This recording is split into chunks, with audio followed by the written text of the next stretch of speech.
한없이 가벼운 시사 토크쇼 장르만 여의도 6월 23일 화요일 순서 시작하겠습니다. 반갑습니다. 정영진이고요. 요즘 그 진보 스피커들, 큰 스피커들이 전면전에 나선 것 같습니다. 각종 음모론에 멸칭의 의심들이 막 난무하고 있고요. 또 이런저런 명분이나 의제 같은 걸 내세우고는 있는데 결국은 이 기반의 주장들이 아닌가 하는 생각이 드는 요즘이고요. 왜냐하면 이제 이럴 때마다 슈퍼챗하고 쇼핑몰 매출이 많이 올라간다고 하더라고요. 예, 결국은 또 이익에 충실하게 복무하는 건 아닌가 하는 생각도 해보게 됩니다. 자, 오늘 장르만 여의도 함께해 주시는 분들 소개해드리고 바로 시작하죠. 더불어민주당 김현정 의원님 나오셨고요. 네, 평택시병 김현정입니다. 네, 반갑습니다.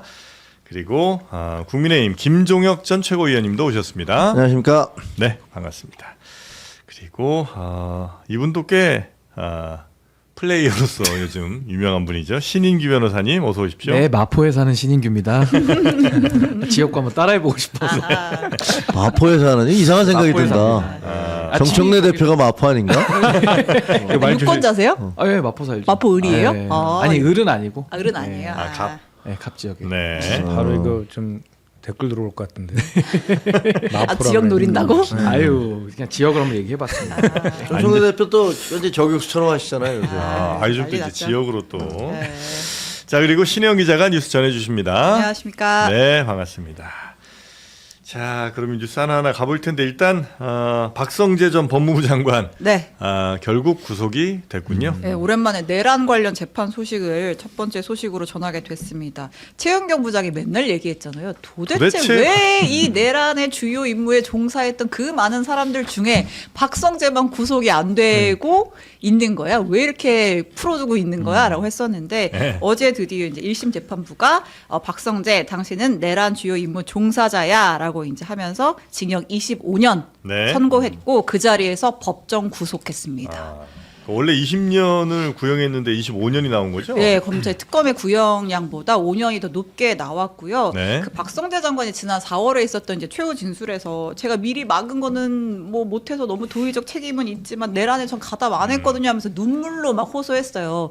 그러면서 막 특검 검사들한테는 막 그렇게 살지 마 막 이렇게 호통을 치는 장면도 있었는데 네. 어쨌든 이제 이진관 재판부는 응 됐고 당신은 내란 임무 주요 종사자야. 너 다 알고 있었잖아. 포고령 떨어지기 전에 법무부로 가서 출국 금지팀 대기시켰고 구치소에 수용 공간 확보했고 검사 파견 협조 지시까지 다 각자 담당자한테 지시까지 했잖아. 알고 있었잖아. 라고 하면서 네, 징역 25년의 법정 구속 결과를 네. 내렸습니다. 박성재 전 장관이 계속 나는 위법성 몰랐다. 네. 그냥 위에서 시키는 대로 한 것뿐이다라는 얘기를 계속해서 주장했는데 그게 전혀 받아들여지지 않고 네, 일단 법조인 출신이기도 하니까 네. 그냥 상식적으로도 말이 안 되고 특히 이제 개엄 당일에 윤석열 전 대통령이 박성재 전 장관한테 명태균 사건을 직접 언급을 했대요.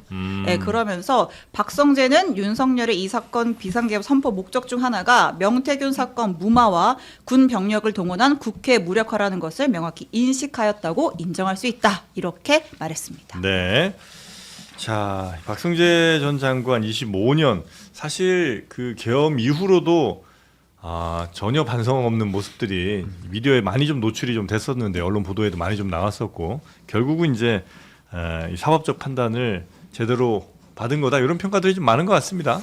네, 그렇습니다. 그 한덕수 총리 같은 경우는 처음에 이제 23년 1심에서 선고 받았는데 2심에서 15년형으로 깎였잖아요. 네. 근데 한덕수보다 더 중하게 본 것 같아요. 그러니까 한덕수 전 총리 같은 경우는 계엄의 절차적 정당성을 갖춰주려고 국무회의를 소집하고 참석을 독려하는 네네. 그 정도 선이지만 이 박성재 전 장관 같은 경우는 아예 그냥 적극적인 실행, 그 계엄이 성공하기 위해서 전제되어야 되는 것들, 이렇게 그 정치적인 반대 세력들을 제거하고 출금 조치하고 구금하고 이런 것들과 관련돼서 구체적인 지시들, 검사 파견이나 이런 것들을 했다라고 해서 아주 중하게도 본 것 같습니다. 근데 왜 이렇게 늦게까지 구속도 안 되고 왜 그런지 잘 모르겠어요, 진짜. 최은경 부장이 늘 궁금해했는데 네.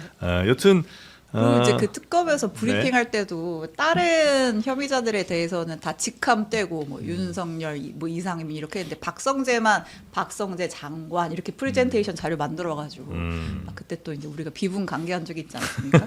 네. 네. 아 근데 그거는 이제 공소 기각 결정이 났어요. 이제 박성재가 이제 윤석열, 김건희 부부한테 텔레그램 메시지 받고 김건희 수사 이제 무마해줬다 이제 이런 청탁금지법 위반 의혹이 있었잖아요. 이건 이제 공소 기각 결정이 났는데 이게 뭐 무죄다 이런 건 아니고 내란 특검의 수사 범위가 아니기 때문에 이 사건에서는 이제 공소 기각이다 이렇게 판단을 했습니다. 네.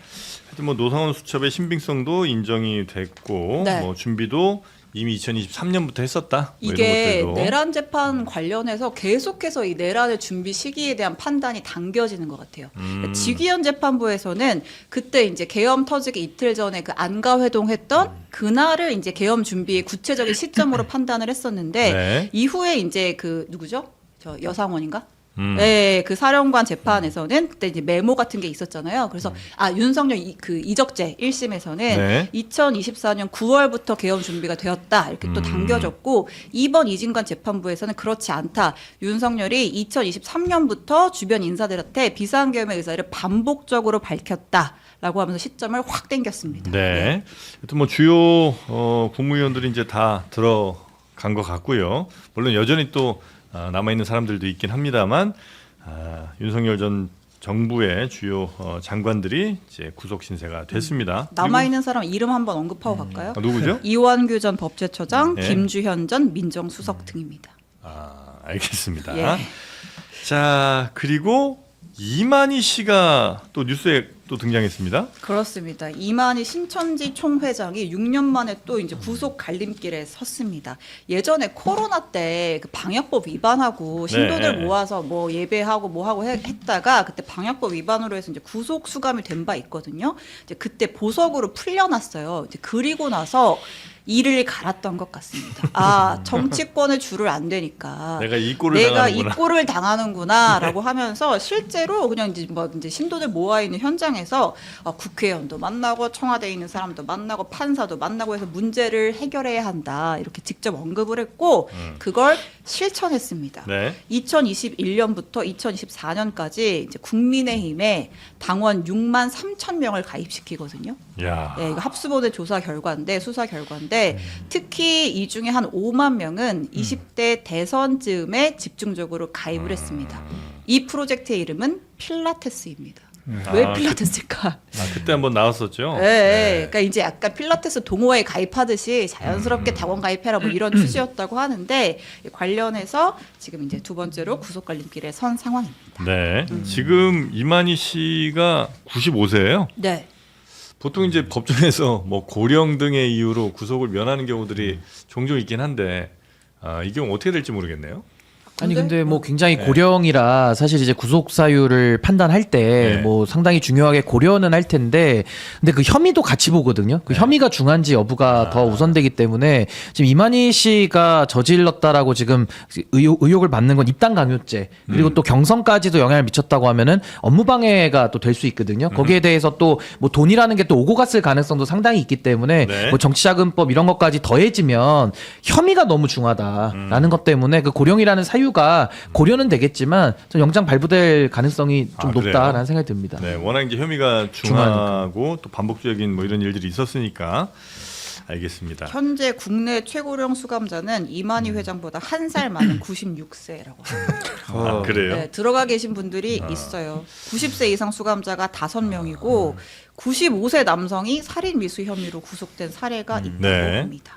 근데 이 신천지 문제는 네. 사실 지금 이게 이제 6만 명이나 가까운 사람들이 지금 입당했다는 거 아니에요. 예. 근데 옛날에 입당했는데 그럼 지금은 어떻게 돼 있느냐? 그게 더 문제잖아요. 예. 이 사람들이 지금 만약에 국민의힘의 당원으로 계속 존재하고 있다면 그러면 심정적으로 대개 이제 어떤 지시는 뭐 이렇게 명시적인 지시는 아니더라도 네.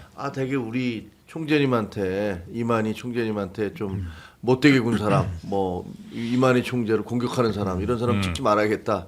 뭐 이런 식으로 실질적으로 뭐 당 대표 경선이라든가 그 혹은 대선 후보 경선에서 영향을 미칠 수 있기 때문에 우리 당 입장에서는 이 사람들 걸러내야 되잖아요. 네. 근데 이 걸러낼 방법이 없어요 지금. 아, 아니 지금 이거 다 압수수색 돼 있지 않나요? 압수수색이 돼 있을 때 만약에 그 당원의 명부를 갖다 공개하는 것은 불법이잖아요. 예. 당은 알 거 아니에요. 예. 당에서는 이 사람들이 어떤 사람들이 들어와 있는지 모르죠. 뭐. 그러니까 왜냐하면 이 당원 우리 당원 명부하고 신천지 명부하고 이거 대조를 해서 검찰에서는 자료를 가지고 있을 거 아니에요. 둘 다 네. 압수했다고. 예, 양쪽 압수수색 했으니까. 근데 우리 당에서는 모르지 뭐. 저쪽에서 어떤 사람이 우리 들어온 사람 중에서 어떤 사람들이 당원인지. 근데 이게 대개 한 30만 명에서 40만 명 정도가 선거에 참여하는데 이 중에서 한 5, 6만 명이 그 집단적으로 움직인다. 그러면 이거는 뭐 이 사람들 뜻대로 되는 거 아닌가요? 그러니까 이게 사실 의혹이 이제 사실이 된 거잖아요.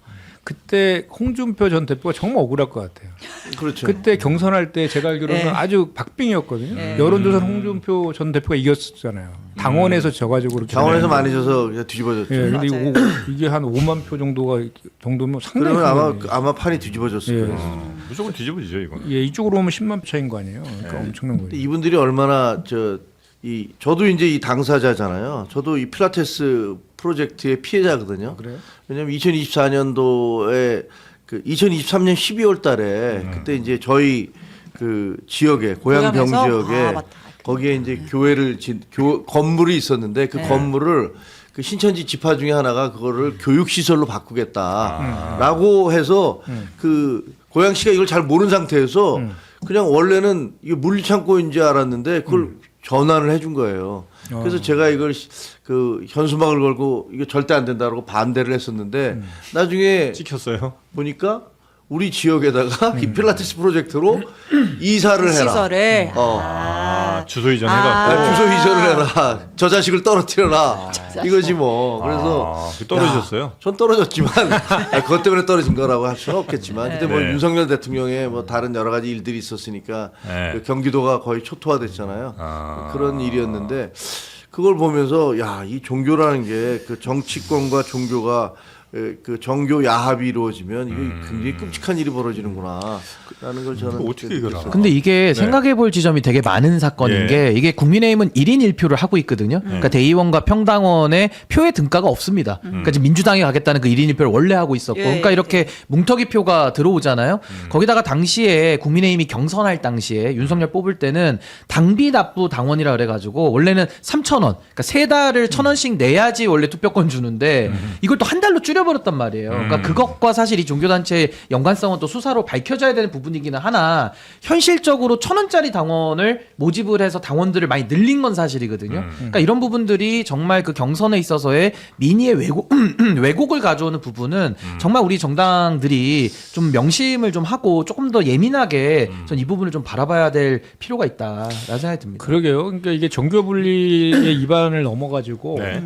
이 신천지뿐 아니라 통일교도 지금 문제가 있잖아요. 그래서 지금 얼마나 되는 당원들이 이렇게 오염되어 있는지를 아직 정확히 확인도 안 되는 그런 상황이라서 앞으로 뭐 장동혁 대표 지금 뭐 말씀들은 산소호흡기 꽂고 있는 상태다 이렇게 얘기하시는데 언젠가 바뀔 거다라고 하는데 그때 좀 이렇게 그 국민의힘이 다시 이제 보수 재건하면서 이렇게 새로 태어날 때 이것들은 산소호흡기는 비유적 표현이신 거죠? 네, 뭐 식물 대표라는 표현을 네. 왜냐면 요즘에 또 병원에 계셔갖고 죄송합니다. 오해하시는 분들 계실까봐. 그 정도는 아니잖아요. 과로니까. 네. 그만큼 하여튼 좀 네. 위급한 네. 힘이 없는 상황이다. 네. 네. 그래서 그래서 그 국민의힘에서는 정말 이 문제 당원 오염된 당원의 문제들은 정말 어떻게든 방법을 찾아서 한번 털고 가야지 될 것 같은데요. 아 근데 네. 아마 제가 보기에는 민주당에도 들어가 있을 거예요. 분명히 들어가 있을 거예요. 그리고 그 네. 국민의힘에는 이렇게 대거 들어와 있지만 그리고 또 하나 문제가 되는 게 우리 공화당이나 그다음에 그 정광훈 씨가 얘기하는 그 정광훈 씨 자유통일당, 정광훈 씨 당에 있는 사람들이 이중당적으로 들어온 사람들이 꽤 많은 걸로 알고 있어요. 근데 지금 이것도 지금 제대로 걸러지지가 않고 있거든요. 그래서 저는 정상적인 정당 정치가 되려면 이렇게 종교적인 어떤 그 사이비 종교에 의해서 일률적으로 들어온 사람들, 그 다음에 그 이중당적을 갖고 있는 사람들을 가려내서 이 사람들 처벌을 해야 돼요. 법적인 이게 한 번도 처벌을 된 적이 없어요. 그러니까 이게 이렇게 되면 처벌을 받는구나라는 것들이 확립이 되면 그러면 안 들어가죠. 괜히 그렇게까지 내가 형사처벌을 받는 것까지 전과자가 될 것까지 감안하면서 들어간다. 아무리 우리 총재님 말씀이라도. 네, 그거는 뭐 쉽지가 근데 않죠. 이게 이중당적이면 그 처벌이 될 수 있어요. 정당법에 정당 처벌 못하게 돼 조항이 있어요. 예. 그러니까 못하게 돼 있는데 내가 민주당 가입하고 국민의힘 가입했어. 나 처벌할 수는 없을 거 아니에요. 아니, 그러니까 드러나지 않는 건데 네. 이제 사실은 이중당정은 허용을 안 하고 있기 때문에 네. 그 정당법 위반으로 처벌을 받는 거고 아. 이게 중요한 건 뭐냐면요. 정당 사무를 선관위가 관리를 해요. 예. 근데 선관위가 지금 저렇게 엉망인데 아하. 정당 사무를 제대로 네. 관리했겠습니까? 그것까지 하기에는 선관위가. 아니 그러니까 역량도 안 될 뿐만 아니라 네. 그러니까 선관위도 헌법상 독립기관이고 또 정당도 우리 헌법기관으로 우리 헌법 8조에 나와 있거든요. 그러니까 이게 많은 독립성과 많은 자유를 줬는데 그 자유를 가지고 본인들의 이익을 위한 이런 엉뚱한 행동들을 하니까 앞으로 우리가 뭐 개헌할 때도 선관위 문제를 통해서도 이 정당을 어떻게 관리 감독도 할 것이냐 아마 이 부분에 대한 논의도 좀 반드시 좀 필요하지 네. 않나라는 생각이 듭니다. 정당 사무뿐만 아니라 제일 중요한 것 중에 하나가 여론조사거든요. 예. 여론조사도 엉망진창이에요. 조작도 많고 엉망- 뭐 예, 예. 그런 문제가 있는데 문제는 선관위에서 중앙선거관리위원회 여론조사심의위원회에 무슨 참고하시면 됩니다. 이런 얘기 매일 해야 돼요. 예. 근데 지금까지 여론조사심의위원회가 실질적으로 무슨 문제가 있는 걸 제대로 밝혀냈다는 얘기를 본 적이 없어요. 그러니까 권한은 엄청 갖고 있고 폼은 엄청 잡는데 이 사람들이 도대체 뭐 하는지를 모르겠어요. 제대로 일은 안 하고. 명태균이 같은 사람도 생겨나는 거고 몰디브 갔다 왔겠죠. 엉터리 여론조사들이라고 의심받는 것들이 많고 네. 그렇단 말이에요. 근데 그런 것들에 대해서 제대로 밝혀내거나 문제를 제기해 본 적이 있는가? 그러니까 이건 선관위 부분에 있어서는 정당 사무와 더불어서 선거 사무, 정당 사무 그리고 여론조사에 대한 어떤 그 감시 기능 이런 것들을 제대로 못 하고 있어요. 네. 선관위가 엉망인 거죠. 그러니까 이중당적자는 우리 정당법 55조에 이제 1년 이하의 징역이나 100만 원 이하의 벌금인데 그거 안 하고 있잖아요. 아, 그래요. 그러니까 바깥에서 알 수도 없죠 사실은. 네. 그러니까 이게 굉장히 좀 심각한 사각지대에 와 있는 겁니다. 이중당적 갖고 있으면 그 처벌을 그렇게 네. 받을 수 있다는 거를 모르는 분들 꽤 많으실 것 그거 같은데. 대부분 근데 안 돌아가니까 현실에서. 그렇죠. 실제로 처벌받은 적이 없어요. 처벌받은 적이 거의 없으니까. 특히 이제 뭐 이렇게 지방선거라든지 총선 이런 거 예. 할 때 경선할 때 있잖아요. 예. 경선할 때 이제 당원 맞아요. 투표가 들어가니까 그냥 지인들한테 네. 좀 가입해 달라라고 네. 하면 이제 인정상 그냥 가입해 주는 경우가 많은데 그 이중당적자들이 많아요. 아. 실제로. 근데 뭐 통계는 없지만 예. 그래서 어떤 분들은 자기도 모르게 당원에 가입돼 가지고 왜 그런 분들이 출마했다가 불이익당한 맞아요. 막 그런 경우도 맞아요. 있었죠. 아. 부모님이 자기 자식 이름으로 그냥 가입을 시켜놓고 막 이런 경우도 있어가지고 그래요? 예. 몰랐던 거죠 그거를. 하여튼 그럼 요거 그래. 근데 진짜 예를 들면 뭐 6만 명, 7만 명 이런 사람들이 어느 당의 전당대회든 아니면 뭐 대선 후보 선출이든 이런 거 과정에 한 목소리로 만약에 6만 명이 이렇게 움직이면 그거는 결정적이죠. 진짜 엄청난 결정적이니까. 거- 예, 엄청난 겁니다. 그건 나라의 미래를 완전히 그냥 그 6만 명이 다 바꿔놓는 거 아니에요? 네, 맞습니다. 예, 그 6만 명은 또 어떤 한 사람에 의해서 바꿔지는 걸 테니까 그 한 사람이 지금 나라의 미래를 바꾸고 있는 건데. 그렇죠. 그러니까 예. 이렇게 의원님들이 자꾸 이렇게 총재님들 찾아가서 또 절도 하고 그러는 거 아니겠습니까? 네. 제가 얘기 안 했나요? 국에 찾아가서. 그래서 제가 현수막 붙이면서 신천지 안 된다라고 공격하니까 아는 분이 전화 왔어요. 당장 내리라고. 형님 그거 큰일 나요. 떨어져요. 뭐 이런 얘기 하더라고요. 네. 그러니까요. 자, 그리고 네. 예, 대통령 인사 이슈도 요즘 좀 시끌시끌합니다. 그렇습니다. 그 이재명 대통령이 사법개혁 전반을 담당하는 청와대 민정수석실 산하 사법제도 비서관에 역시 검사 출신이자 내란 특검의 특검부 출신인 박지영 변호사를 임명을 했습니다. 이 전날 이 민정수석의 이제 봉욱 전 수석에 이어서 이제 또 한 번 검사 출신의 이제 한창식 신임 수석을 임명을 하면서 사실 지지층에서 굉장히 좀 시끄러웠거든요. 네. 또 검사냐, 이 검찰 개혁 제대로 하겠다는 거냐, 이 강성 지지층에 좀 반발이 있었는데 이제 이어서 잇따라 이제 검사 출신을 이제 지명을 한 것이죠. 네. 그래서 어제 보니까 요새 자꾸 너무 딴지 얘기를 많이 하네. 제가 좀 약간 또 갔어요? 그러니까 과몰입해서 모니터링을 하고 있어가지고 네. 어제 이제 김어준 씨도 그 얘기를 하더라고요. 본인 방송에서 왜 한창식을 임명했는지에 대한 설명이 너무나 부족하다. 이제 이런 얘기를 했고 보니까 이제 게시판에 심지어 이런 글들이 막 올라오더라고요. 이게 한창식을 임명을 하면서 보안 사건을 유지해주고 그 대가로 공소 취소를 얻어내려는 것이다. 대통령의 공소 취소를 얻어내려는 네, 거다. 이런 글까지 막 올라오더라고요. 네. 그러니까 요즘 네, 하여튼 그 커뮤니티 네. 그리고 유튜브 채널들이 아주 굉장히 나를 많이 좀 세우고 있는 그런 상황인 것 같습니다. 근데 일단 뭐 속보 관련해서 이제 박지원 변호사가 이제 최근 나온 소식이니까 이제 이분이 검사 출신인 것도 있지만 내란 특검 특검보 출신이라는 것도 한번 짚기는 해야 될 것 같아요. 네, 내란 특검의 특검보인데 네. 이렇게 청와대에 들어가는 게 맞냐? 여기에 대한 비판인 모양이군요.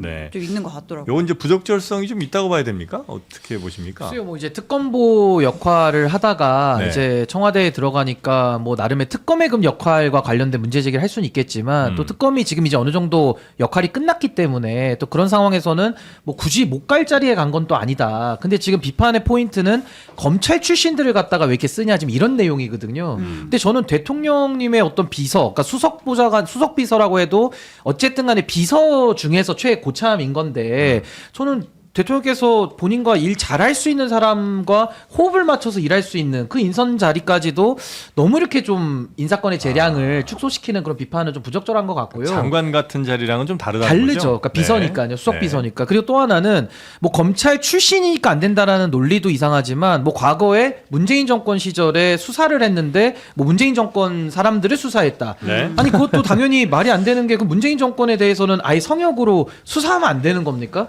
그러니까 전 이런 식의 좀 문제 제기를 위한 문제 제기가 일부에서 좀 나오고 있어서 최근에는 뭐 한찬식 그 수석에 대한 그 장인어른이 최병렬 전 대표다. 네네. 뭐 이 얘기까지 나오는데 그분도 이제 돌아가신 지 좀 4년 됐잖아요. 그러니까 이런 얘기를 자꾸 하는 게 저는 좀 너무 문제 제기를 위한 문제 제기로 보인다. 네. 매우 좀 안타깝습니다. 김어준 씨가 뭐라고 그랬냐면요. 문재인 정부 초기에 환경부 블랙리스트 사건을 수사했던 전력이 있다. 납득할 사람이 잘 없다. 대부분 여기서 덜컥 걸리더라. 이렇게 얘기하시는데 왜 납득을 못하죠? 그러니까 환경부의 블랙리스트는 문제였잖아요. 그 잘못된 거고 대법원에서 유죄 확정 판결을 받았어요. 예. 그리고 이 사람의 수사를 통해서 그 다음 정권에서부터는 블랙리스트 만들면 안 된다. 큰일 난다. 이런 게 확고하게 자리를 잡았잖아요. 네. 아니 그럼 이 사람은 표창을 줘야지 이걸 수사를 했다고 비판을 합니까? 아니 검사가 그러면 배당받아서 어떤 부서에 있다가 특수부 1부 2부 있다가 뭐 야 이번 사건 우리가 맡게 됐으니까 당신 수사해 그러면 나는 그거 수사 못합니다. 이렇게 얘기하면 이 사람이 정치검사예요. 아니 검사가 자기에게 주어진 사건을 수사하는 거고 기자는 자기에게 어떤 문제가 생겼을 때 제보가 들어오고 그러면 취재를 하는 것이고 의사는 환자를 수술하는 거지. 그 사람이 검사로서 수사를 했다고 그게 문제가 있다? 이렇게 얘기하는 것은 이것 자체가 어떤 특정한 사람들을 정치검사로 만들겠다는 의도성을 드러내는 것이고 그리고 이분이 김현장 변호사다. 김현장 변호사 그럼 그 민주당에는 김현장 변호사들 안 계십니까? 훌륭한 사람들 많이 있어요. 김한규 의원도 있고 이소정 뭐 이소영. 이소연 이소영인가 예. 그 분 계시잖아요. 아니 도대체 어떤 특정의 저 로펌에 있었다고 그래서 그 로펌을 무슨 악마처럼 얘기해서 거기서 그 출신은 다 안 된다라고 얘기하는 것도 말이 안 되는 거고 장인이 무슨 최병렬 씨여서 한나라당 뭐였다. 아, 여기 무슨 인종주의자들 삽니까? 우리 지금 무슨 여기 저 연좌제 있는 나라에 삽니까? 그러니까 지금 주장하는 것 자체가 어떻게 저런 주장을 할 수가 있지? 라는 생각이 들어요. 제일 핵심 하여튼 친문 수사했던 사람이다. 이게 이제 제일 긁히는 그렇죠. 부분이었던 것 같아요. 예. 근데 그거 부분은 우리 의원님은 어떻게 보십니까? 그러니까 지금 그렇게 진영 논리로 몰아가는 그런 것들이 좀 아쉽죠. 예. 사실은 뭐 이게 예를 들어서 지금 이 민정수석 임명한 사람이 검찰 출신이고 김현장 출신이다 이것은 앞에도 그랬어요. 봉옥 민정수석도 검찰 출신이고 저기 김현장 출신이었고 앞에도 검사 출신이었거든요. 세 분 다. 네. 그래서 오히려 이재명 대통령의 인사 스타일이 실용주의잖아요. 그래서 지금 현재 검찰 개혁을 지금 마무리 좀 해야 되고 형사법 개정 관련된 내용들도 잘 이제 보안 수사권 관련된 것들도 잘 마무리를 해야 되는데 그러려면 우리 당과의 소통도 중요하지만 검찰하고의 소통도 중요하거든요. 이게 그분들의 반발이나 이런 것들도 누그러뜨리고 설득할 필요도 있는 거잖아요. 때로는. 그런데 적임자다라고 해서 한 것이고 또 이분이 검찰 내에서는 되게 합리적이고 평이 좋다라고 합니다. 네. 그래서 그런 세평도 이렇게 참조를 하신 것 같고 또 이분이 과거에 뭐 특수통이나 공안통 이런 게 아니라 기획통이었다고 해서 네. 실무 능력을 인정받은 분이다라고 해서 인선 배경을 그렇게 설명하고 있거든요. 네. 그것만 좀 봐주시면 좋을 것 같은데 거기에 이제 환경부 블랙리스트 이렇게 하다 보니까 친문대 뭐 친명 간에 뭐 이런 대결 구도로 이렇게 몰아가는 것은 오히려 당을 자꾸 당원들을 닥치게 하는 그런 측면이 있어서 이제 그 유시민 씨나 뭐 이런 분들의 이제 과거 지적들을 보면 우리 사람도 이렇게 많이 능력 있는 사람이 있는데 왜 우리 사람 아닌 사람을 자꾸 쓰냐 뭐 이런 불만이 좀 있는 것 같거든요.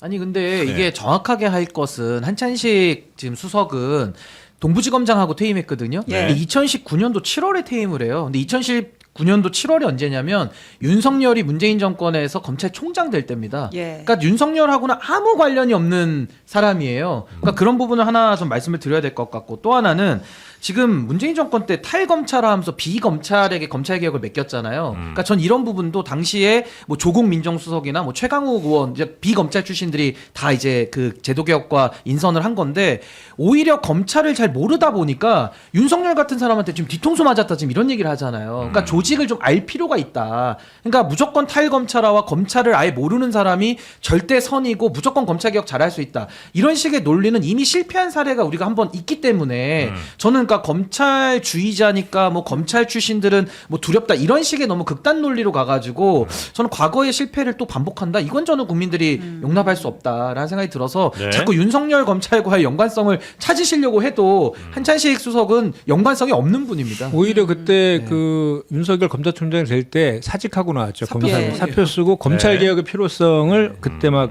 그 입장도 발표하고 막 그랬던 기억이 나고 지금 그래서 그러면 왜 그 이분을 했느냐에 대해서 이제 각종 해석들이 있잖아요. 최근에 우리 당은 거의 해석 전쟁 중이 모든 게 해석으로 지금 다 하는 판이어서 네. 뭐 보안 수사권과 관련돼서 그 문제 때문에 그런 것이다. 예. 뭐 이런 것도 있지만 그 보안 수사권 관련된 거는 종전과의 입장이 바뀐 게 없거든요, 사실은. 그래서 그것 때문인 것 같지는 않고, 그러니까 또 다시 뭐 공소 취소를 시키려고 하는 거 아니냐 이렇게 또 해석을 또 하시는데 네. 공소 취소를 민정수석이 어떻게 시킵니까? 그것도 어떻게 보면 그냥 그 어떻게 보면 진영 논리로 이제 접근하는 그런 측면이 있어서 아쉬운데 결과는 민정수석이 이제 취임을 했기 때문에 성과로 국민들에게 보여주는 게 가장 좋을 것 같다는 생각이 듭니다. 네.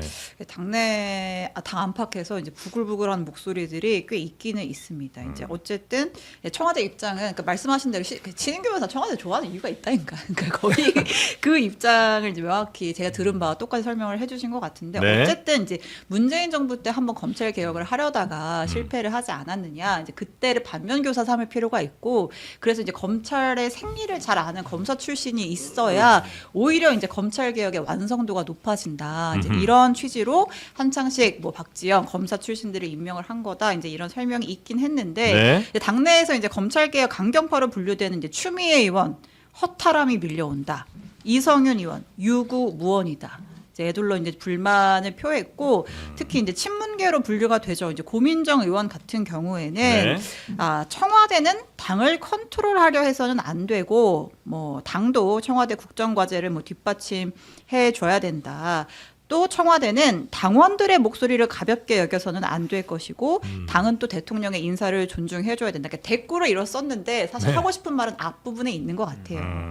그러니까 당을 너무 컨트롤하지 말고 당원들의 목소리를 좀 가볍게 여기면 안 된다. 지금 지지층 내에서 좀 불만이 있다. 이제 애둘러 표현을 한 것 같고 조국 혁신당에서는 아주 강한 논평을 냈습니다. 조국 혁신당이요? 네, 이번 인사에 네. 대해서 이제 임명희 대변인이 대통령 지지율이 5주 연속 하락했잖아요. 이제 어제 뭐 데드 크로스까지 나왔는데 이 지지율을 언급하면서 대통령의 지지율 하락은 단순히 선거 관리 부실이나 당내 분열 탓만은 아니다.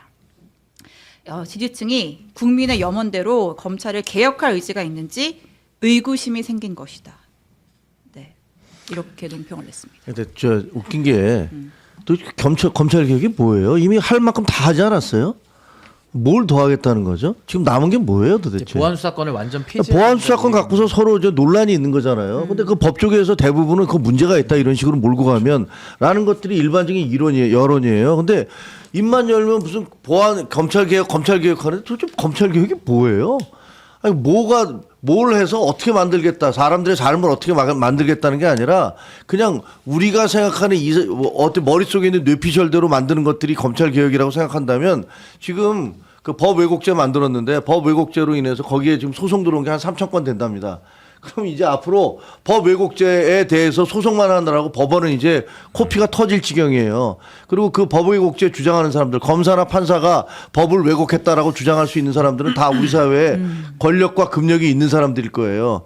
그 사람들 수사하느라고 아마 법원은 일반 민원 그 민생사범 같은 것들은 수사도 판결하기도 지연될 텐데 뭐가 법 진짜로 사람들의 삶을 그 영향을 미치는 검찰 개혁인지 도저히 알 수가 없고 이런 걸 검찰 개혁 얘기하면서 허수아비 때리듯이 주장하는 것들을 보면 일반 국민들 입장에서는 자기들끼리 하는 얘기지 이게 우리들 삶하고 무슨 상관인가 이런 생각이 들 수밖에 없어요. 그러니까 저는 이 검찰 개혁이라는 게 이제 대통령께서도 이게 슬로건화가 됐다, 뭐 다소 이제 오염된 주제화 됐다, 이제 이 말씀을 하신 거에 저도 동의를 하는 게 검찰 개혁이 어느 순간부터는요 검찰 해체가 됐는데.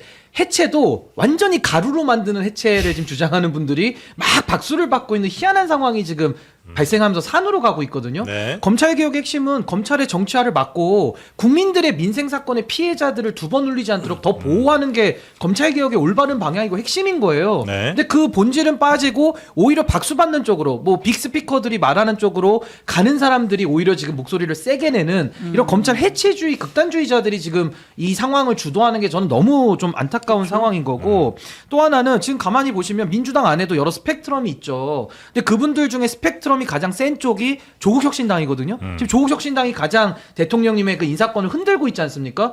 거기에 부안해동하는 지금 민주당 의원들도 있는 거예요. 일부가. 아니 그럼 전 이분들에게 묻고 싶은 게 이재명 정부의 성공을 바란다면서요. 근데 왜 대통령의 비서진까지도 인사하는 걸 이렇게 못마땅해 하고 흔들어댑니까? 그러면서 신장식 의원은 이렇게 흔들면서 또 무슨 플랫폼 만들자래요. 국정운영 원팀 플랫폼. 원팀 플랫폼. 아니 원팀이 안 되는 사람들끼리 자꾸 원팀 플랫폼을 하자고 하니 네. 이런 모순과 이런 그 체계 정합이 무너진 상황을 언제까지 놔둬야 됩니까? 그러니까 저는 과거에도 노무현 대통령 시절에 한나라당도 그때 공격 너무 도 넘게 했어요. 그 비판받은 거 아닙니까? 근데 그때 당시에는 열린우리당 안에서 내부에서 노무현 대통령 흔들면서 노무현 대통령 지지 기반이 완전히 무너졌거든요. 전 그때를 다시 한번 우리가 다시 좀 되돌아봐야 된다. 전 이재명 대통령 지금 흔드는 분들이 도대체 누구냐? 왜 대통령의 그런 비서진에 대한 인사권까지도 이렇게 허용을 안 하느냐? 내 말만 들어라라고 말하는 게 전 너무 좀 희한한 상황인 것 같아요. 네. 이건 민주당 내부에 좀 기류라도 좀 전해주시면 어떨까 싶긴 한데요. 그러니까 사실 일부 뭐 이견이 있는 건 맞아요. 네. 그리고 지금 여기 문제 제기를 하고 있는 분들을 보면은 다 문재인 정부 때 이 검찰들하고 연관된 분들이거든요. 사연이 있는 분들. 예, 사연이 다 있죠. 그 환경부 그 블랙리스트 그걸 수사하면서 네, 청와대도 압수수색하고 막 그랬었거든요. 뭐 그리고 이제 그 임원에 뭐 들리는 얘기도 좀 있긴 한데 이게 뭐 이 한찬식 그 검사장이면 이 사건을 맡겨도 돼. 뭐 이러면서 처음에는 이게 사실 이게 직권남용이 되느냐에 대해서 회의적이었지만 예. 그런 뭐 말들도 뭐 약간 돌아다니긴 하더라고요. 그만큼 그 감정적인 그 당시에 당한 사람들 입장에서 보면 그런 게 좀 있는 것 같아요. 근데 다만 이제 그럼에도 불구하고 네. 이재명 대통령이 늘 강조했던 중도 확장이라든지 뭐 이런 그 능력주의, 실용주의 인사 이런 것들은 이미 처음부터 그렇게 그 뭐 이 부분만 딱 한 게 없이 아니라 그 전부터 계속 그런 기조가 이어져 왔었잖아요. 네. 그리고 아까 제가 말씀드린 것처럼 이 그 할 일들에 대해서 마무리 지어야 되는 그 역할에는 적임자라는 그 내부의 평가가 있었기 때문에 이렇게 된 것이기 때문에 이렇게 인사를 했으면 그 인사권에 대해서는 존중해주는 그런 모습들 그리고 오히려 이런 것 때문에 당원들이 지금 나뉘는 것들을 좀 이렇게 막아주는 그런 역할들을 좀 지도자급에서는 좀 하는 게 좋을 네. 것 같다는 생각은 듭니다. 그러니까 이게 예를 들면 그 이성윤 의원, 뭐 추미애 의원, 고민정 의원 등이 이제 강력하게 이렇게 들이받잖아요. 요 반대편에 있는 나서는 의원들도 좀 있어요. 민주당 안에. 고민정 의원 혹은 뭐 저 추미애 뭐 이성윤 그렇게 하지 마시라라든지. 지금 당에서 공식 입장은요. 네. 좀 전에 말씀드린 그 검찰 개혁에 네. 대한 적임자고 그 대통령의 인사권을 존중한다가 당에서 공식적으로 나온 논평이에요. 논평이고 이제 이성윤 최고위원 같은 경우에는 그때 이제 문재인 정부 당시에 상당히 중용되었던 그 저희 분이었거든요. 그래서 네. 윤석열과 대척적 되면서 이제 나오신 그런 케이스인데 지금 이 한찬식 이제 그 저기 민정수석이 네. 아마도 뭐 그쪽이랑 좀 친하다 뭐 이런 느낌이 있으신 건지 모르겠는데 어쨌든 그 유구무원 이렇게 내재 올리셨더라고요. 예. 네. 저는 국민의힘 정치인이기 때문에 이재명 대통령의 인사에 대해서 비판하는 게 원래 제 소명 사명이에요. 원래 체계 밸런스니까 뭔가 문제가 있다라는 쪽으로 비판해야 되는데 근데 제가 봐도 지금 민주당에서 지금 조국당에서 얘기하는 거는 네. 요새 보면은 민주당 대변인 민주당 정청래 대표나 이런 분들이 자기가 하기가 어려우니까 그거를 청부살인 비슷하게 하는 게 조국당에서 나와서 계속 공격을 하는 게 그게 저 얘기가 바로 정청래 대표나 뭐 이른바 문조털레유 있는 사람들의 생각이구나라는 것들을 읽을 수 있는 것 같아요. 그래서 뭐 원래는 비판해야 되는데 아무리 비판을 해도 너무 말이 안 되는 것 같고 당내에서 서로들 공격을 하니까 네. 아니 무슨 검찰 개혁이라는 게 우리 진영에서 범죄를 저지른 사람들에 대해서 수사한 검사들을 과거의 검사들을 콩가루로 만드는 게 검찰 개혁이다. 그게 무슨 검찰 개혁입니까? 그건 완전 사적 보복의 차원이지. 그래서 그런 걸 보면서 네. 뭐 어떻게 저런 주장을 하나 좀 이해가 안 돼요. 아니 그러니까 요즘에 참 희한한 게요. 네. 그러니까 지금 뭐 추미애, 고민정, 뭐 이성윤 이런 분들 다 문재인 정권 때 아주 깊숙이 일을 하셨던 그러니까 사연이 있는 분들이잖아요. 그분들이 저렇게 반대 메시지를 내고 이재명 정부를 막 흔들어 대니까 우리 김종혁 최고위원님이 하실 일이 없으신 거예요. 저분들이 다 얘기를 하시니까 맞아요. 할 말이 없으시잖아요. 그러니까 저는 저분들 좀 바라만 보고 있어요. 그러니까 가만히 계시는 게 전 좋겠다는 생각이 왜 드냐면 네. 과거 문재인 정부 때는 이념주의와 진영 논리로 운영을 했죠. 근데 이재명 대통령 반대로 실용과 포용으로 지금 나서고 있는 거 아니겠습니까? 예. 그러면 전 과거에 한번 실패를 하셨던 분들은 이런 검찰 개혁이나 대통령의 인사에 대해서는 본인들의 실패를 좀 더 반성하고 성찰하는 게 우선이지 자기들 했던 방식대로 이념과 진영 논리로 또 쓰라고 하면 그거 안 하면은 민주당을 배신한 게 되고 민주당의 정체성을 위반하는 거야. 우린 지지 못해줘.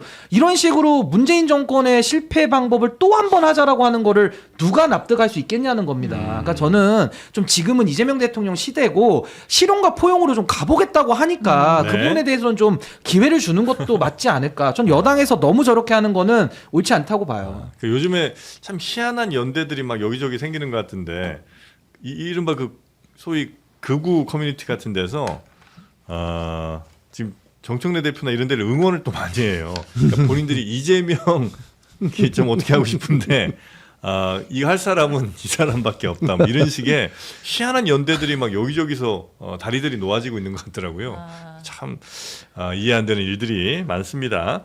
자, 그 근데, 보안 수사권 관련해서 정청래 당대표도 이제 얘기를 했죠. 그러니까 이 사안이 크게 두 가지로 봐야 되는 거잖아요. 그러니까 인사 맞물려 있긴 하지만 인사에 대한 평가가 있고 앞으로 이제 보안 수사권 어떻게 할 거냐는 평가가 있는 건데 인사와 관련해서는 지금 말씀하신 대로 이제 친명과 그렇지 않은 분들의 평가가 갈려요. 대통령의 인사권 존중해야 된다. 그래도 이건 말이 안 되지. 갈리는데 보안 수사권 관련해서는 지금 민주당 당론이 있어요?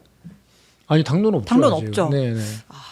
시끄러울 보안 것 수사권에 대해서는 네, 네, 수기하기로 한 거죠. 홍준표 수기를 안 관련해서. 하잖아요. 수기를 그래서 지금 그게 문제 아닌가요? 원래 수기를 한다고 하면 뭐 네. 지도부와 그다음 뭐 법사위 뭐 요 정도가 같이 아니 뭐 의원들 다 같이 모여서 한번 이렇게 열심히 토론하고 뭐 이렇게 하는 게 수기죠. 우리가 수기를 잘 안 이 알고 보안 있는. 수사권 관련해서는 좀 이제 어떤 풍경이 있냐면 지금 당 대표께서는 전혀 보안 수사권은 전면 폐지된다는 예, 예, 입장을 계속 어제도 또 말씀하셨는데 예.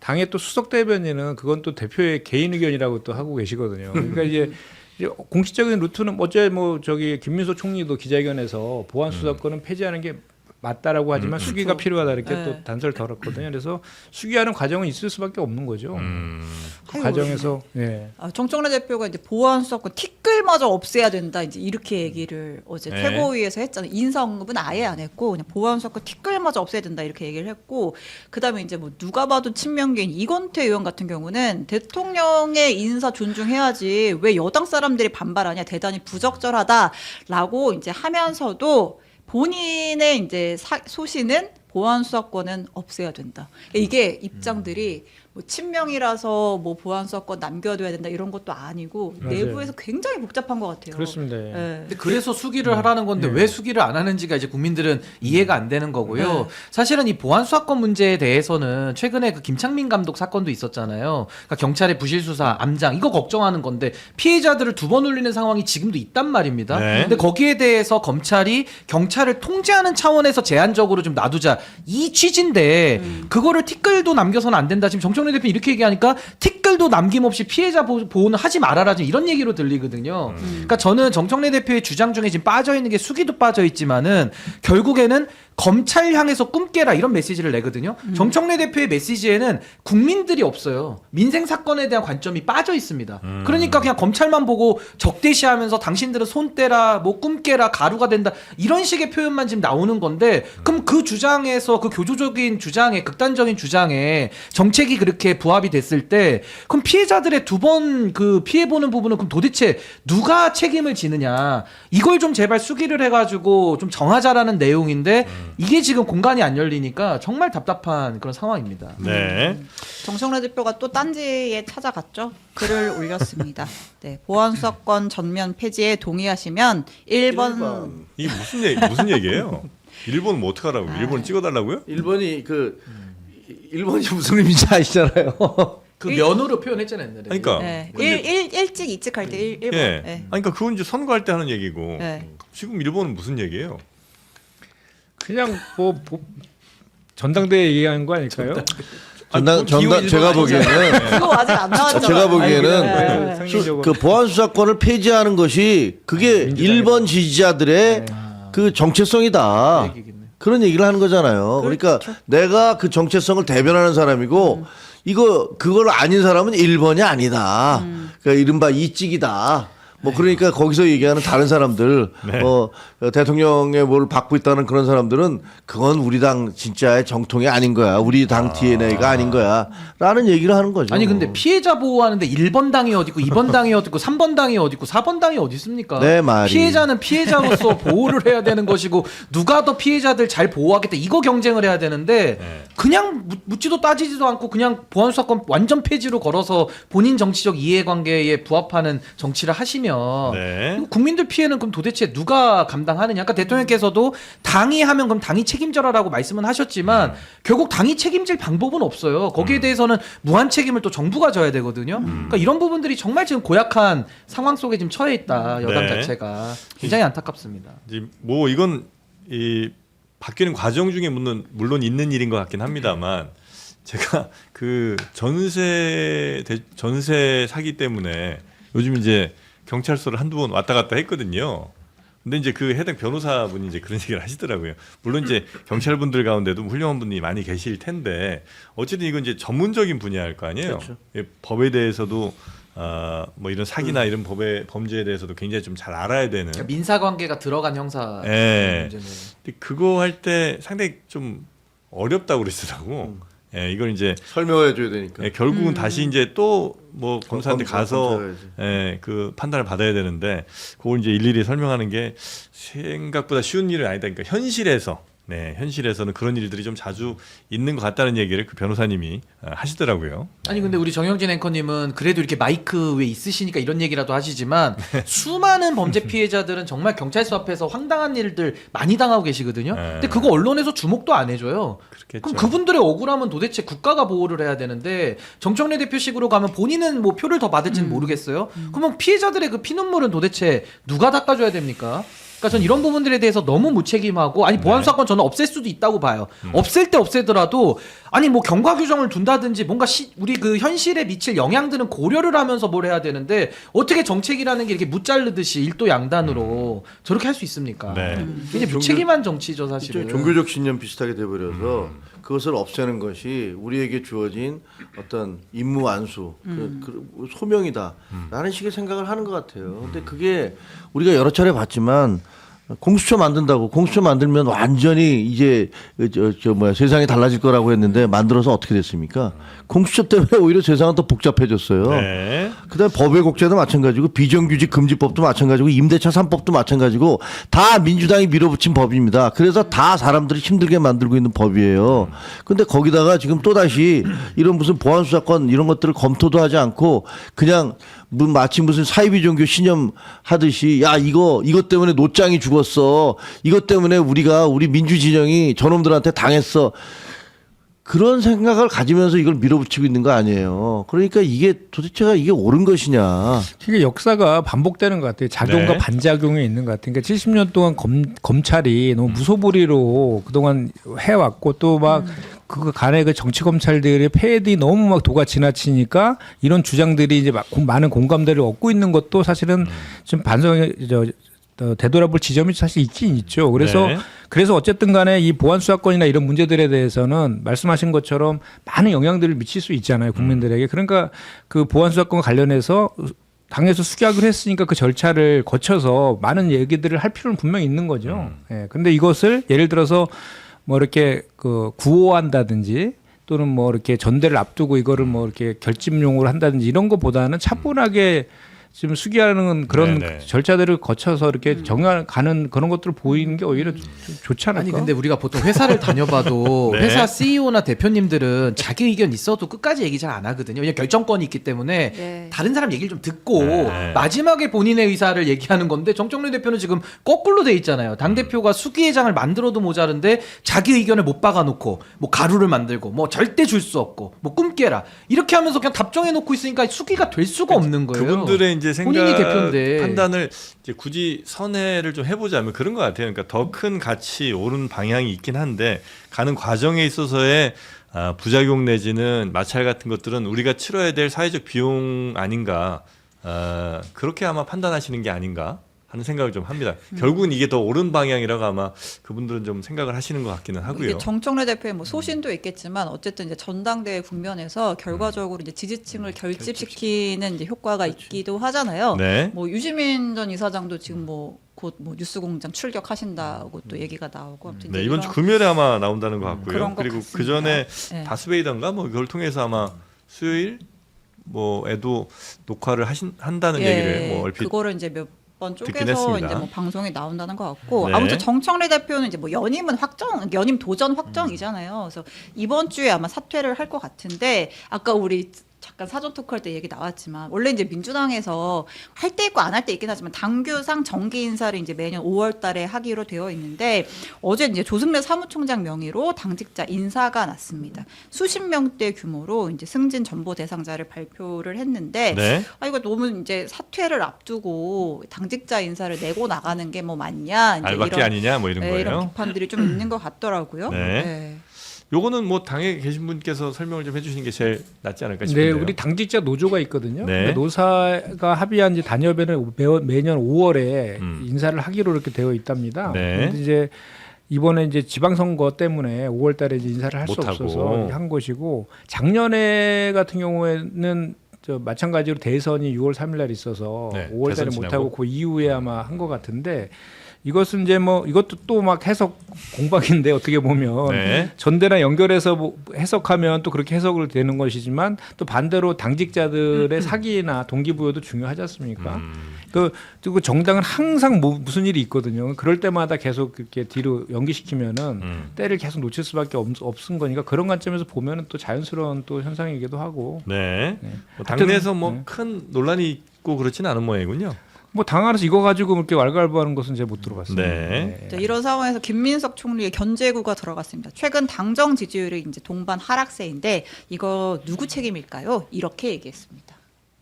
당의 지지율이 이렇게 무겁게 내려가면서 정 지지율을 끌어내리는 걸 수도 있고 당정의 완벽한 이 일치와 협력, 당의 지지율을 회복해서 그것이 국정 지지율의 회복으로도 이어지고 국정 동력을 더 강화하는 방향으로 가도록 저는 전력을 다해야 되겠다는 책임감. 네. 김민석 총리의 판단은 당정 지지율 하락이 어쨌든 당이 훨씬 더 큰 책임감을 갖고 있어야 네. 되는 거고 나는 그걸 이제 올리기 위해서 열심히 노력하겠다. 뭐 네. 이제 이런 취지였던 거죠. 당의 지지율이 내려가니까 국정 지지율을 같이 끌어내린 것일 수 있다. 이제 이렇게 얘기를 했고 지금 어쨌든 이제 전당대회에서 이제 정청래, 김민석 총리 있고 그다음에 이제 송영길 의원도 정청래가 출마하면 나도 나갈 수밖에 없어. 이제 이런 입장이잖아요. 네. 그러면서 뭐 김민석, 송영길 단일화 얘기도 있고 막 같은 얘기가 많은데 이런 와중에 이재명 대통령이 지난주에 송영길 의원을 이제 한남동 관저로 불러서 비공개로 만찬 식사를 했다고 합니다. 그래서 어떤 얘기가 오간지는 전당대회 관련 대화는 일체 없었다고 합니다. 네. 알겠습니다. 네. 그냥 뭐 친한 분들끼리 식사 한번 한 거 정도로 이해하면 되겠죠? 네, 그렇게 이해하겠습니다. 그저 웃지요. 네.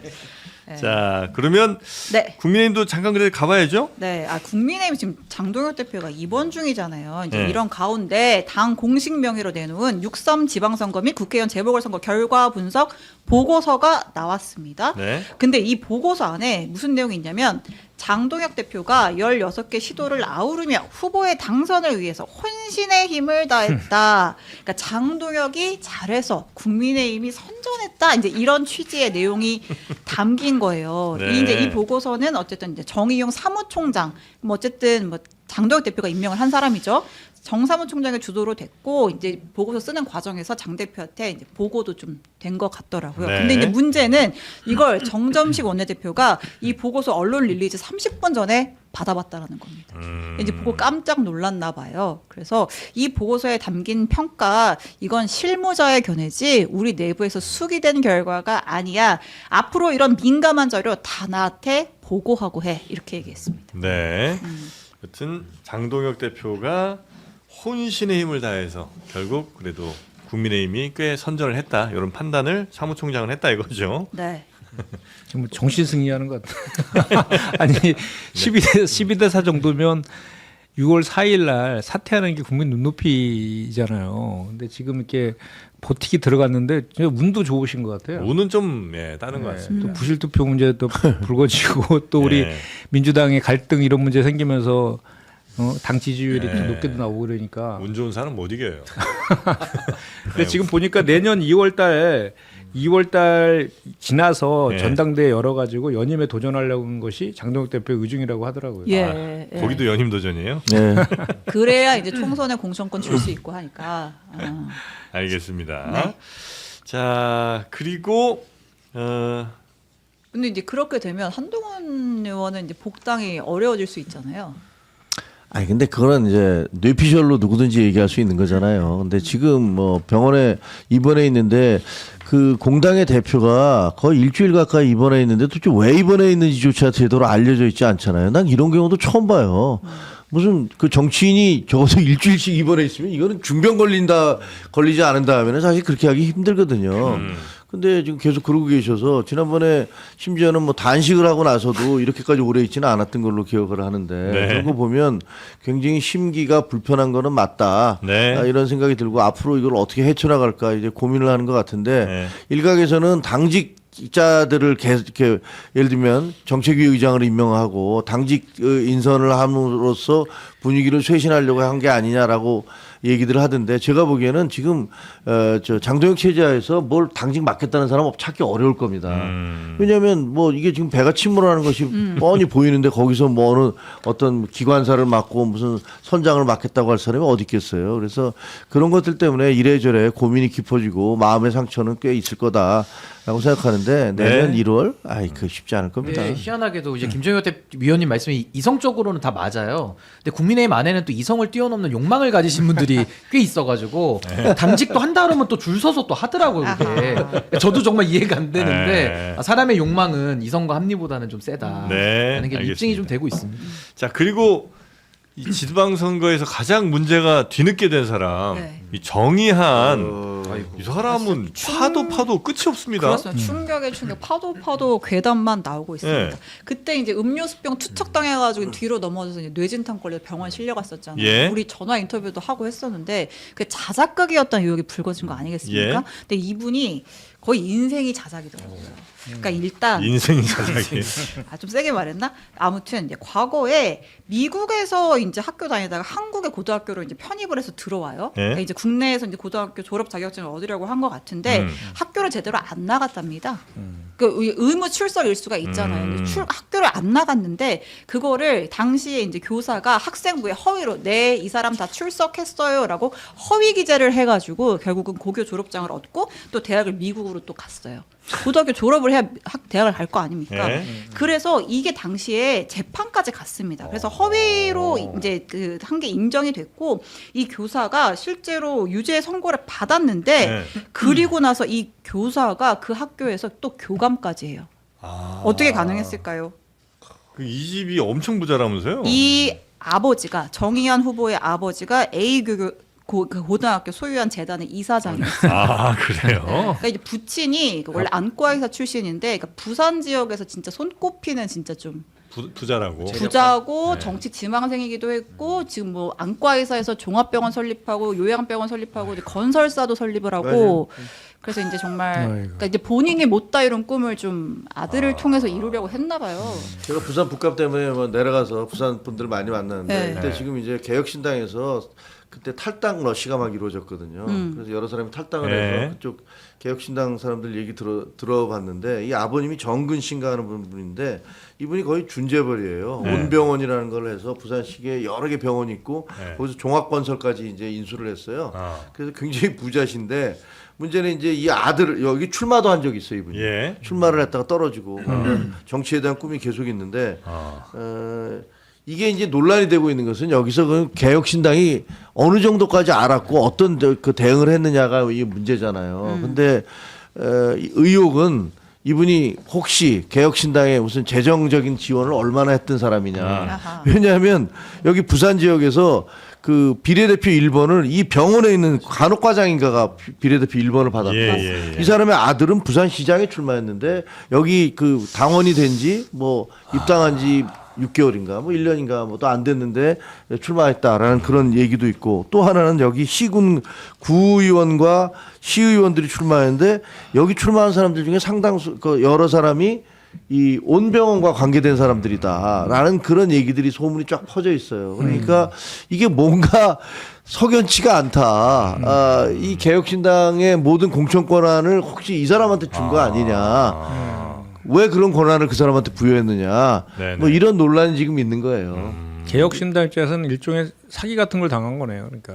뭐 그럴 수도 있고요. 그러니까 사기 지금- 피해자일지 아니면 같이 했을지는 모르는 거죠. 뭐 사실 근데 이 사람은 어디까지 그러니까 말하는지. 보면 그 쇼를 한 거잖아요. 저 물컵이 아니지 플라스틱 컵으로 맞았는데 쓰러져서 그 뇌진탕이 있다고 실려갔는데 진단서도 아빠 12km를 떨어진 40분에 걸쳐서 실려갔어요. 아버지 병원이야 거기가. 네. 40분 운전해서 또 가가지고 또 아버지 가까운데 안 병 가고, 예. 아버지 병원에서 진단을 받았어요. 그러니까 이런 모든 것들이 뭔가 그냥 짜여진 틀이 아니었느냐. 네. 그럼 이 후보가 야당 의원실에서 비서관도 하고 총리실에서도 일했다라던데 그것도 전부 다 아빠 찬스 쓴 건가요? 저 대통령실에도 들어가 있었다고 하니까. 네, 대통령실도. 네, 그러니까 그런 부분에 관련해서 뭔가 그 정치권과 상당한 연관이 있어서 그랬던 거야. 뭐 이런 부자 얘기가 있는 거죠. 아빠가 있으면 뭐 사학재단 같은 거 하나 만들고 네. 거기서 이제 애 이렇게 해갖고 무슨 저 인턴 막 이런 거 해갖고 또 명문대 보내고 이런 것이 우리나라 부자들인가 하는 생각도 좀 들기도 하고. 네. 근데 문제의 핵심은 이게 뭐 개인의 범죄는 이제 수사받고 책임을 지면 될 일인데 네. 문제는 공당에서 공천을 했고 지금 우리 김종현 의원님 말씀하신 대로 그 여러 가지 지금 뭐 기초 단위나 이 광역 단위의 그 공천 과정이 있어서 이 정의한 씨 관련된 가족 그 병원 관련된 사람들이 지금 들어가 있는 거잖아요. 그렇다고 한다면 개혁신당 관계자들도 어디까지 그럼 이걸 알고서 이 작업을 진행해 온 것이냐 아마 이 부분이 전 수사의 가장 핵심이 될 것 같고 네. 뭐 사법의 영역을 떠나더라도 정치의 영역에서도 이거는 이제 공당으로서 후보 검증이 이렇게 안 되는 당이라고 한다면은 아마 정당으로서의 수명이나 그 생명력에 상당히 좀 영향을 악영향을 네. 받을 것이다. 그 이준석 대표는 뭐라고 합니까? 그러니까 이준석 대표 네. 당연히 뭐 이제 당 대표로서 특히 이제 부산 시민들한테 이제 책임감을 느끼고 이제 사과드린다라고 예. 얘기는 했는데 이제 왜 공천 과정에서 그런 검증이 안 됐냐 이제 이런 질문을 받고 어쨌든 당에 우리 당 들어오기 전에 이제 국민의힘 이제 부산 쪽 이제 의원실 5급 비서관으로 일도 했었고 또 국무총리실에서 일했던 이력도 있다. 이제 그 기관에서도 이제 걸러내지 못했다라는 거는 애초에 좀 탐색하기 어려운 부분이 있는 거 아니냐라고 하면서 특히 이제 정의한 후보가 개명도 했대요. 이름을 바꿔가지고 또 이제 과거 이력을 좀 검증하기가 어려웠던 측면이 있다.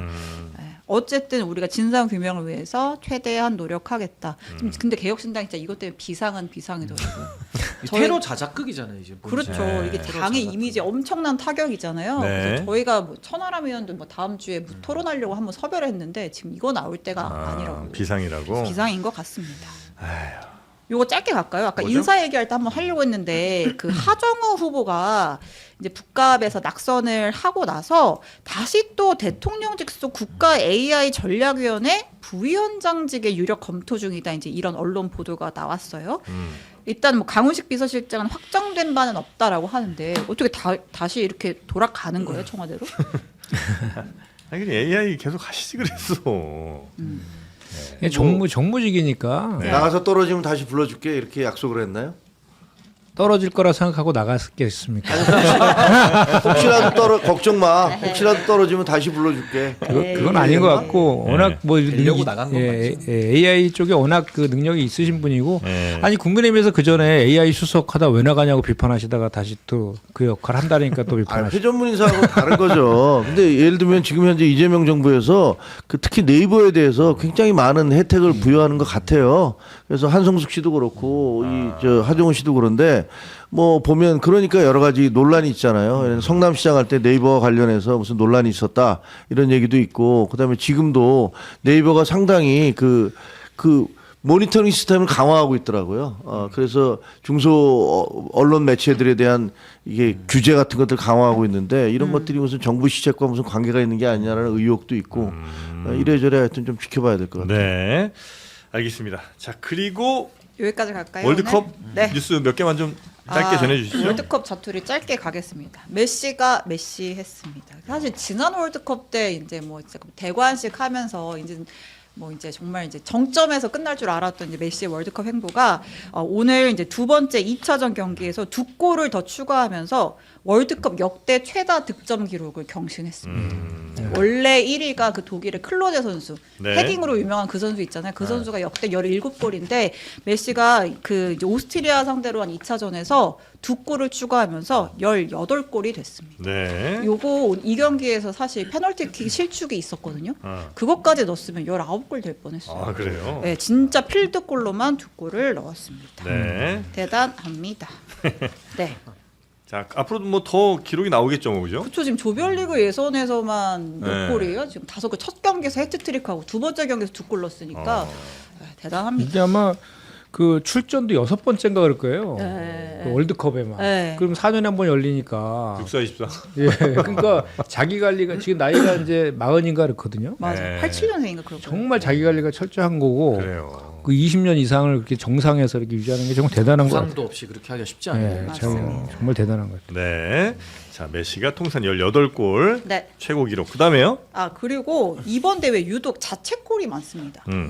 이 자책골 넣으면 이제 그날 선수들 잠 못 잘 텐데 벌써 8개 기록을 했고 그 직전 러시아 월드컵이 이제 최다 12개였는데 지금 조별리그잖아요. 이 기록도 역시 경신할 걸로 보인다. 그리고 한 경기에서 득점도 하고 자책골도 넣은 선수가 있어요. 이라크의 이제 후세인이라는 공격수가 후세인. 이름이 또 후세인입니다. 그렇게 되면 0골로 기록되나요? 하나 아니죠, 플러스 하나 이제 마이너스. 플러스 그래도 1 이제- 마이너스 1 이렇게 기록. 아 그건 아니고. 네, 그래도 이제 득점으로 올라가긴 할 텐데 아무튼 두 골로 되나? 두 골이 한 골이 될 것 같습니다. 한 골이 돼요. 득점왕 하는데 자책골까지 포함시켜주면 그럼 다 내가 내 골 때려 버리지. 골은 넣잖아. 근데 이제 왜 이러냐? 이제 네. 참가국들이 계속 늘어나잖아요. 아. 그러니까 이제 원래 좀 이렇게 딱 알짜만 보여서 이제 치르는 경기인데 또 약팀들도 늘어나고 또 그러다 보니까 약팀 강팀이 경기하면은 좀 일방적인 공격 구도로 갈 때가 있잖아요. 그럼 이제 수비에 혼선이 오다 보니까 자책골이 이제 늘어난다, 실수가 늘어난다. 이제 네. 이런 분석들이 있습니다. 네. 네. 자, 그리고 마지막입니다. JTBC가 비싸게 주고 산 중계권. 네. 북한은 이제 공식 중계권사가 아니잖아요. 네. 근데 이제 조선중앙TV에서 자꾸 이제 월드컵 영상 그대로 이제 송출해가지고 지난번에 저희가 얘기를 했었는데 이게 좀 문제가 될 것 같으니까 이 송출을 중단했다고 합니다. 네. 그래요. 네. 북한 중단했대요. 예, 중단했다고 합니다. 뭐 중단하나? 어차피 그런 거 생각 안 하고 그냥 계속 보내던 친구들 아닌가? 근데 그 북한 화면 보면 자막 보는 재미가 좀 있지 않아요? 네. 그 아까 사진 있나? 멕시코는 메히코, 네. 네. 조별 연맹전 이런 거. 근데 자막이 좀 그 재밌죠. 약간 현지 발음에 더 비슷하게 적으려는 노력들은 좀 많이 하는 것 같더라고요, 북한이. 외래어 표기법이 훨씬 더 선진적이다. 네. 아하. 네. 이거 마로크는 뭐예요? 마지막에 마로크라는 나라가 있는데 브라질. 마로크? 네, 마로크. 마로크? 마로크 네, 맨 뭐지? 마지막에. 어디지? 어느 나라인지 브라질과 같이 싸우는 마로크? 마로크는 어디인지 모르겠어요. 마로크 어디지? 어딥니까? 나도 궁금하네. 자, 그건 한번 우리 시청자분들이 맞춰주시면 좋겠고요. 축구 보실 때 아니면 요즘에 모로코였습니다. 모로코. 모로코, 마로코. 모로코였습니다. 그러니까 이게 아마 현지 발음에 이게 더 가까울 거예요 아마.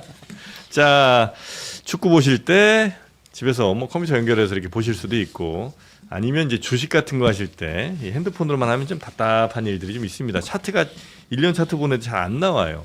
이럴 때 바로 모니터 하나 시원한 거 갖다 놓고 보시면 어떨까 싶습니다. 베젤리스 풀 HD 삼성전자 24인치 모니터, 베젤리스 모니터입니다. 네, 그래서 거의 베젤이 보이지 않는 제 오른쪽 위에 있는 저 화면입니다. 지금 현재 나가고 있고요. 저희 방송이 나가고 있는 상황이고요.